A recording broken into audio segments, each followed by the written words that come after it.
The big story here is Mourinho. And let's be honest, I don't think there's a United fan out there who can hold their hand on the heart and say, we're a club going in the right direction. We have the right man in charge. We have made the right signings. We are playing great football.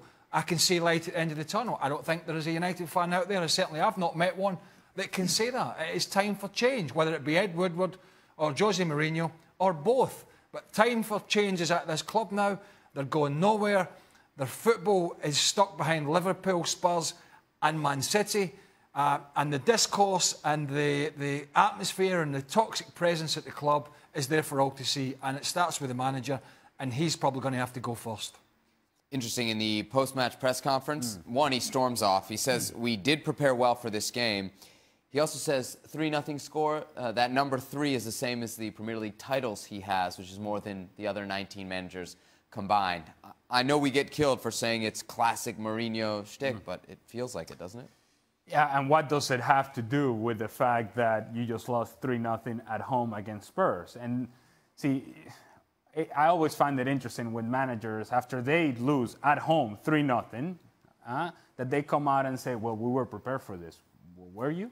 Really? Because that's even more an indictment on you as a manager. If you're saying that your team was fully prepared and this is the best that you could come up with, and then you lose 3-0 at home, then it says a lot about what's going on behind closed door in this club. The other thing I'd say is that it's now turned to the point to where it's almost as if when you look at Jose Mourinho going and clapping for seemingly was 5 minutes or so, and just kind of doing a lap around when clapping to the fans, it's almost as if he's making a case for himself. It's like, look, this is somebody else.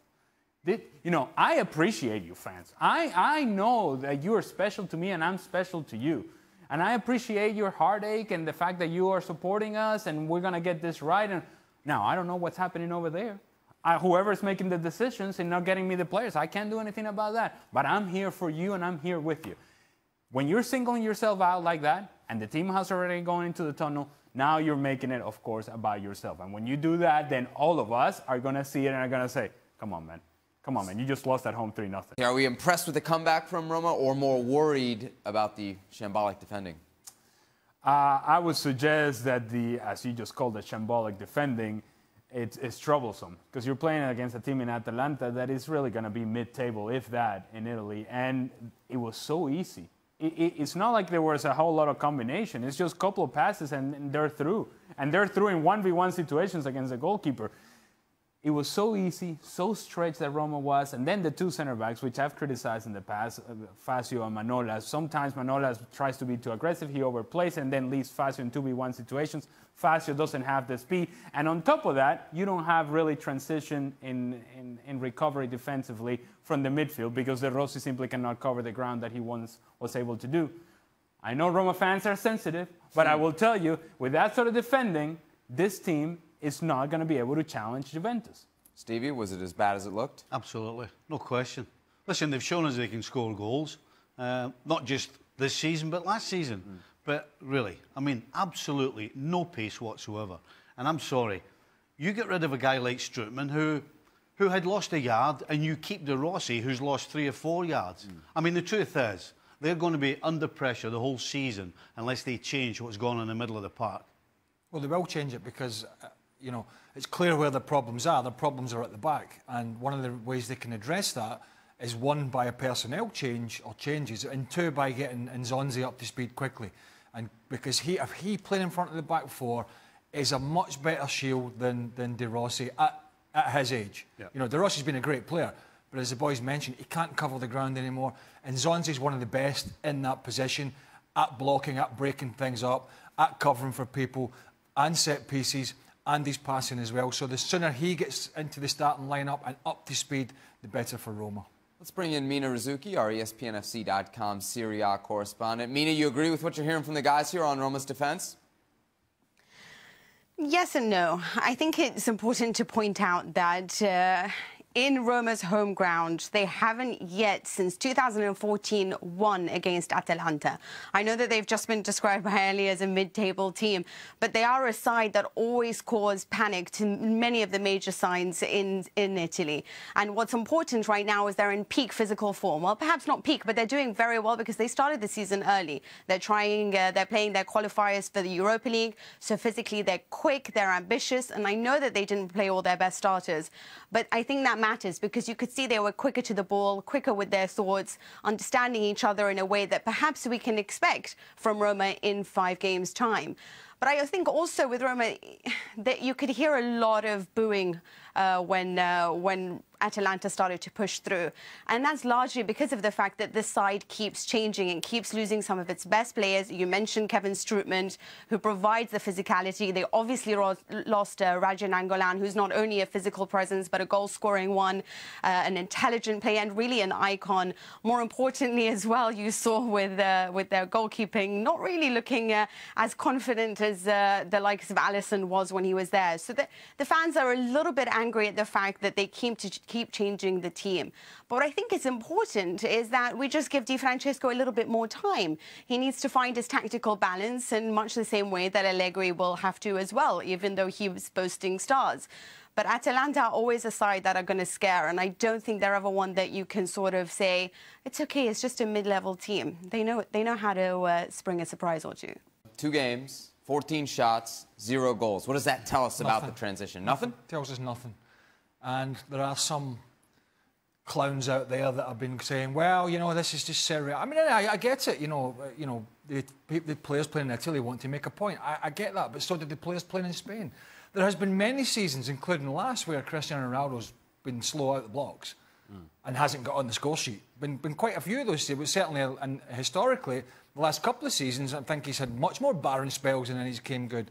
So this is nothing more than a guy just trying to find his feet at a new club with new players. And by the way, lesser players, with all due respect, at the moment in Juventus, because Real Madrid have been dominating Europe for the last 3 or 4 years. So he's moved to a team that the quality has been a little bit down, as good a squad as they've got. So I don't think there's any doubt that he'll come good. I just think, you know, he's had a slow start and he's had it before. Ale, they're using him in different ways. Did he look better in week 2?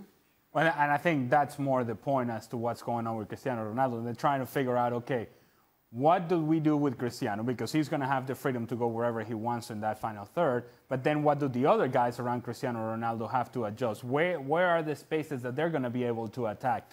When he was at his best in Real Madrid over the last couple of years in terms of goal scoring productivity, he would start on the left, but would float into the box as a guy that appears in the 18-yard box and gets on the end of service. I don't think it would be best for him to just start out as an out-and-out striker in a central position. Just give him the freedom to roam. Have Mandzukic play down the middle. He'll be the hold-up player, and then Ronaldo will run off of him. Or, as Mandzukic makes a run into the box, he appears in the far post with a header. It's the sort of thing that Ronaldo did very well with Real Madrid. And, oh, by the way, it's the sort of thing that would have allowed him to score his first goal had he not missed a tap-in, it was a tap-in, and that would be the second goal for Mandzukic. Stevie, you agree with Ale that Ronaldo should have the freedom to roam? He actually did both things. He both started through the middle and then he ended up going in a wide position, which is exactly what he was doing at the end of his time at Real Madrid, starting up the pipe and going wide. So it's going to be about Juventus, everybody else in Juventus adjusting to when he does both things. So when he goes wide, it's going to have to be on Mandzukic to understand that and get himself in the middle. Otherwise, there'll be nobody in the box. Let's be honest. I think if Ronaldo saved the bulk of his goals for the Champions League, then Juventus would be pretty happy, because you know they've been winning the Scudetto with their eyes closed for the last couple of years. All right, it's been a little bit more difficult last season, particularly with Napoli. But let's be honest, he's in here to bag those Champions League goals that he did with such regularity for Real Madrid. Welcome into Extra Time. Craig, Ale, Stevie, and Seb. We got your questions. Where's Seb? And Seb. Seb. I don't even have time to say my full name. All right, let's get to the questions then. Soccer Thoughts wants to know, how much longer does Mourinho have? Craig? How long is this segment? Too long. Has he got that long? I don't know what. He could be gone by the time we finish this segment. There you go. You think so? That quick? Would you get rid of him? I wouldn't be shocked if he wasn't gone. End of the week. End of the week. Really? I wouldn't be shocked. Absolute shambles. Craig? Man United these days. If you're Manchester United, I think you have to learn from Chelsea's experience a couple of years ago with Mourinho, and you cannot allow it to get to the point to where it's now it poisons the rest of the season. And so, if you're going to make this decision, I think sooner is better than later. The other side of this is Mourinho's perspective. Ahmed wants to know, should Mourinho just resign? Players constantly letting him down, Ed Woodward not backing him, and media, like you, No. Include yourself because Seb is here. I did. Mourinho's perspective. Yeah. He just got beat 3-0 at home. The place is in an absolute shambles. Old Trafford's in turmoil. Well, but he's clapping for the fans at Old he's Trafford. clapping the fans. And at the press conference, the only thing he'll talk about is how he has won 3 Premier League Did you titles. know that? That's more than the other 19 managers combined. What does that tell you what he's thinking? Do you think he's... Oh, I should take responsibility for this. Yeah, right. Who signed Bailly? I know he didn't play. That's Mourinho. Who signed Lindelof? That would be Mourinho. He's got one of the best goalkeepers in the world. Didn't sign him, but he's got him. That Alexis doesn't use him. He signed Alexis on gazillions a week, puts him on the bench. He re-signed Fellaini. I know he didn't sign him. He signed Paul Pogba. He signed Matic. He signed Lukaku. I'm saying. Yeah. That's Mourinho. It's on him. I mean, he hasn't signed them all, but he signed a lot. And those guys weren't cheap. So you can't totally... He didn't play... was it Woodward that played Herrera at right centre back? No, it wasn't Woodward. No. You can't play... If you play Back three. If you play a midfielder at right-sided centre back, don't be shocked if the other 2 centre halves squeeze up and he's in Cloud Cuckoo land. Because he ain't thinking like a defender or a centre half. He's thinking like a midfielder, which means he's all over the shop because he's having to think about where he needs to be all the time because it's not natural for him. So if you put him there, that's what's going to happen. Next question from Hazem. He wants to know, what do you make of Tottenham's squad? People made it a big deal when they didn't sign any players. Are we maybe going to change our evaluation of what we think of Spurs after this result against United? Why? Because they won. It was impressive at Old Trafford, a place they have really struggled. If Tottenham's opposition every week, or every time you step on the field, they've got Anders Herrera at centre-back, then I fancy them big time. But that ain't going to happen. Right. So you have to look at it from the point of view of where Manchester United are right now. Yes, Spurs didn't sign anybody. So does that mean that they're going to be better this year than they were last year? And most of us would say no. But there's 2 other sides who have gotten better, Manchester City and Liverpool. So it's hard to try and turn around and say that, yes, they can win the title. Is that what today's more about? We learned more about Manchester United than we did about Spurs. I think we confirmed things about Manchester United, that this team is fractured, this team is divided, that the moment that ball went in by was it Kane at the time, and all of a sudden the game was over. Harry Kane. Harold. What?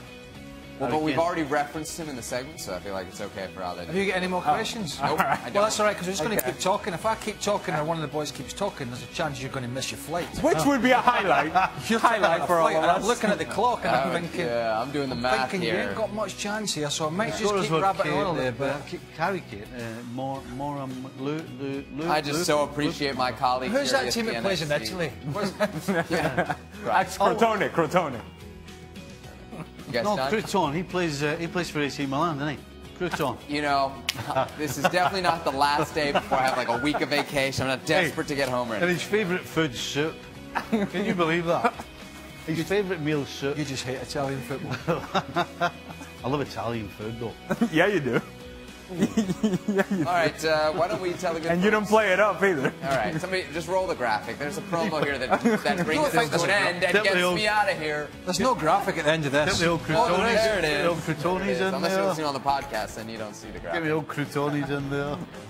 Croutones, huh? FC Croutone. FC Crouton.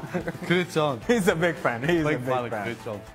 There are only a couple of months left of the regular season in MLS, and we are ready to see if Ali's ready to deliver his top 6 for playoff contention. Do you think you can call it 100%, Ali? In the East, we'll start there. Are you asking me to call it, or are you saying, can I call it? I don't quite understand what the premise of this is we're doing. What do you think is your top 6? Okay, all right. We're going to go with Atlanta, number 1. Yeah, I think we can all agree on that one, right? Safe bet. Okay. After that, I like what NYCFC is doing. New York Red Bull. And then it starts getting a little interesting. I think Columbus, even though there's uncertainty as to what the future of the club is going to be, they continue to put out good performances. Columbus will make it into the playoffs. And now we get into the really interesting part. My former team, Philadelphia Union. Well, one of my former teams, Philadelphia Union. They've had a good second half of the season, good results, getting productivity from a lot of players and a lot of different names. I think they do enough. Now, where is the drama? Where is it going to come from? It could be Toronto. Everything points that these guys, they're going to get it right. That there's going to be a run in them. That there's a lot of talent. They're the defending champions. But I've been asking that question for about 4 months now. So I'm not about to give them the benefit of the doubt. I did early on in the season. I thought it was going to happen. I still maintain that they could make a run for it. But it's going to be, right now, currently as we sit, they're even at 27 points with DC United. DC United has 2 games in hands, and I like the momentum of DC United. The addition of Wayne Rooney has worked. DC United. I'm with you. Somewhere, somehow, from the depths of the darkness of the bottom of the Eastern Conference, they make a run, and they get that 6th spot in the Eastern Conference playoffs.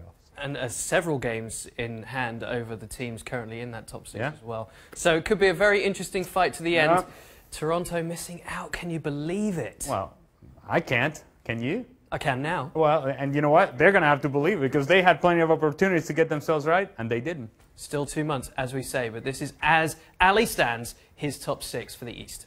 2 months left in the regular season in MLS, and in the West, the playoff picture hotting up, as it is in the East. Alejandro Moreno's here to share his thoughts on your top 6 as it stands, Ali. Hotting up? Is that what we went with? Okay. I like hotting up. Yeah, that's nice. Better than cooling down. Yes, speaking of hotting up, Sporting Kansas City. They've been excellent. I think in the end, they'll be better than FC Dallas.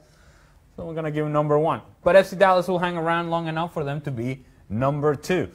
LAFC has been impressive in their expansion season. They'll be overtaken by a very hot Seattle Sounders that continues to play well. LAFC will make it, though, into the playoffs and being number 4. And now we get into where people are going to get a little excited and a little stressed out.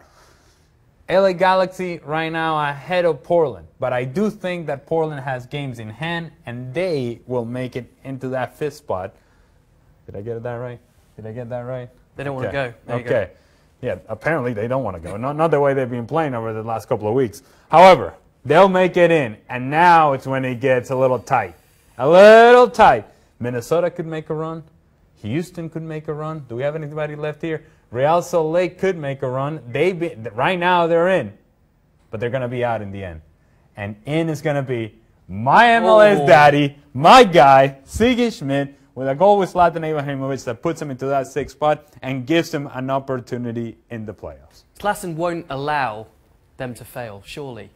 Well, I don't know. I'm not that close with Zlatan, so... It just can't happen. Well, I am close with Sigi. If he can make it happen. Sigi will get this team into the playoff. After that, who knows what happens. All right, happy with that. So that's the top 6 as it stands. Still 2 months to go, though. Games in hand for some of those teams, as Ali mentioned. We'll see how it all plays out. Keep it here, ESPN FC. How irreplaceable is Mesut Ozil? According to Arsenal's result at the weekend, not that irreplaceable. Ali, how does Unai Emery either get the best out of this guy or work on a way of filtering him out of the team? It's always difficult when a new manager comes in and you have essentially an elephant in the room. And that, in this case, is Mesut Ozil, because the guy just re-signed. And he's making a chunk of money. And he has been comfortable for many years. And if you're Unai Emery, you're trying to work in a way in which you can use the talents of this player and you can use his abilities. But if he doesn't fit your mentality, if he doesn't fit the psychology of the team that you want to implement, if he doesn't fit your overall plans, then it becomes that idea of a little give and take. You're not going to change at this point in his career what Mesut Ozil is. And so, do you work around it? Or do you simply say, we're not going to use you?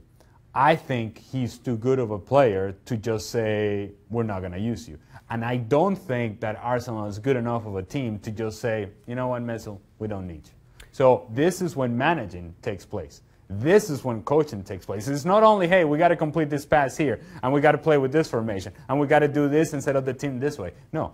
At this level, it's also about managing Mesut Ozil.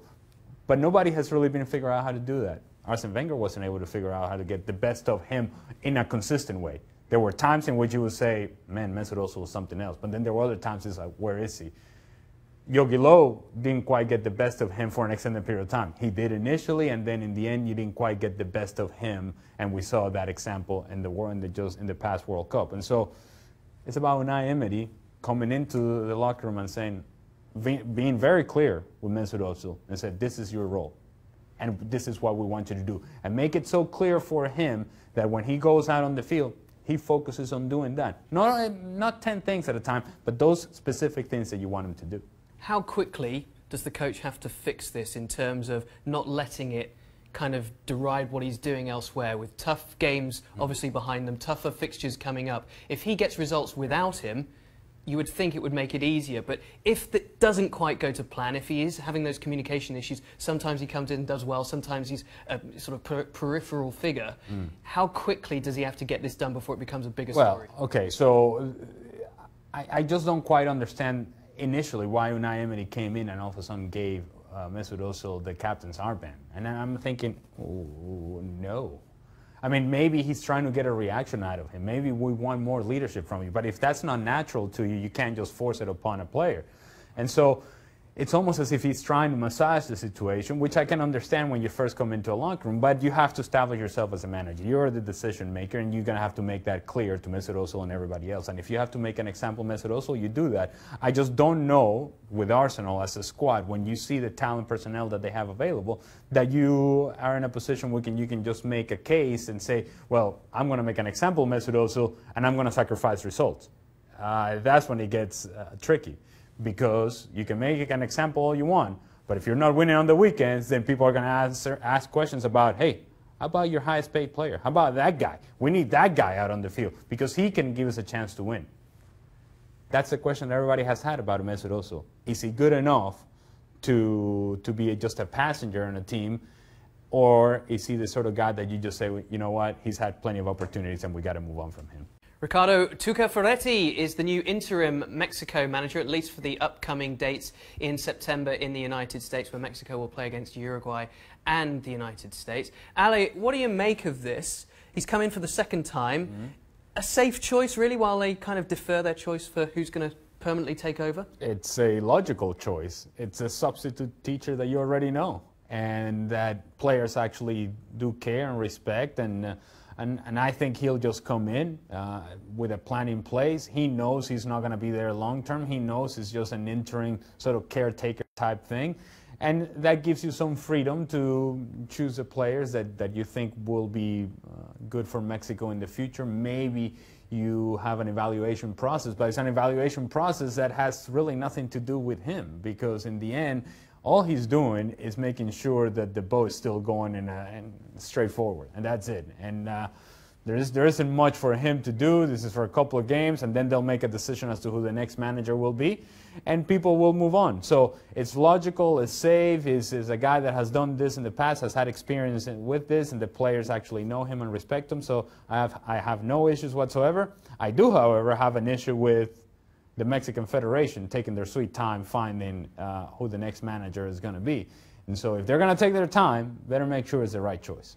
What kind of attributes do they need to have, basically, following on from Juan Carlos Osorio? Well, and that's the thing. Managers coming to coach the Mexican national team should understand that it's not just about managing the team, that there's a whole lot of interest that pull that position in a whole lot of different directions. There's a lot of pressure and a lot of expectation for this team to do special things, and it doesn't always match the talent level that he will have available. And so for me, it's just whoever's coming in should understand that right away, that there is interest within this federation that are very powerful, and that your decisions sometimes may not be your decisions. Those decisions may come from somewhere else, and how you're able to handle that may just be the difference between you being a long-term solution or not so.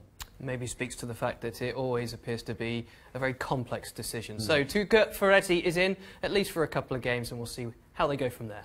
It's still early doors, of course, in the European season, but another weekend of action means we have another week of power rankings on ESPN FC. Ali Moreno's with us. Top 10 here in the power rankings. Ali, we've got 3 players from Serie A, 3 from Ligue 1, a couple from La Liga, and only Alexander Mitrovic from the Premier League. But he makes the top 3. Okay, excellent. I'm supposed to be excited. Is that what Yes. it is? Okay. I must say, I saw this list when it popped up in our emails, and I just went, ooh, ooh, ooh, ooh. It just told me that it wasn't a great weekend of play across Europe. There weren't a whole lot of games. There weren't a whole lot of individuals, outstanding performances, because usually in order to get into this list, you're either scoring a hat-trick, you're scoring a couple of goals, you're having a tremendous performance, dominant performance. Here, we have a couple of guys that had 1 goal here, 1 goal there, a couple of assists here, a couple of goals there, and somehow they're in the top 10. I would tell you, Marco Reus is in this list. Okay, fine. They won 4-1 at home against Leipzig. You may think that that result, it was a runaway victory by Borussia Dortmund, and it was not. And it was because Roman Bürki was excellent. So if he's going to be in this list, his goalkeeper has to be in this list as well, simply because he kept Borussia Dortmund in an area in which all of a sudden they're comfortable in the game, but it wasn't such. It was his performance and the saves that he made. He had a tremendous, outstanding performance, so he should be here. As for the top 5, it's hard for me to get excited about Peter Zielinski. I suppose it was a good performance. Gareth Bale continues to play well, and he will need to continue to play well because he's going to be critical to the success of Real Madrid. I cannot even tell you, Alexander Mitrovic. How come I get excited about Mitrovic? I don't know. Kylian Mbappe, you might as well just put him in this list for the rest of the year because he continues to play well. And Thomas Müller scores a goal in a game against Hoffenheim. Bayern Munich should be beating Hoffenheim. Not too much to get excited about, but I suppose he has earned a place in the top 5. Lovely assist for the last goal, and he had 1 ruled out, which came off his arm as well. Okay. And so that gets him in the top 10? Well, I don't know. I don't know. VAR has to be considered for all of this stuff. What's the criteria? I don't know. It's a moving target, apparently. I don't know. It is a moving target. Giovanni Simeone scores in front of his dad. Fiorentina scores 6. We've got Marco Benassi, who got a couple of those goals. High on Fiorentina this year? How about we wait on Fiorentina? Huh? This is not the Fiorentina of Attitude and Rui Costa. So let's relax and let's see what Giovanni Simeone ends up becoming. We're not quite sure as to what his ceiling is. He's shown a lot of promise. He's shown to be a player that can be dangerous, that can score goals. We'll see what he becomes. But let's just relax both on Fiorentina and Giovanni Simeone. All right, okay. So there's a great look at the power rankings for this weekend. Next weekend, we'll try and get Ali's juices flowing a little bit more. What's the word? I'm not quite sure. You're the host here. Flowing. Oh, great. Creative.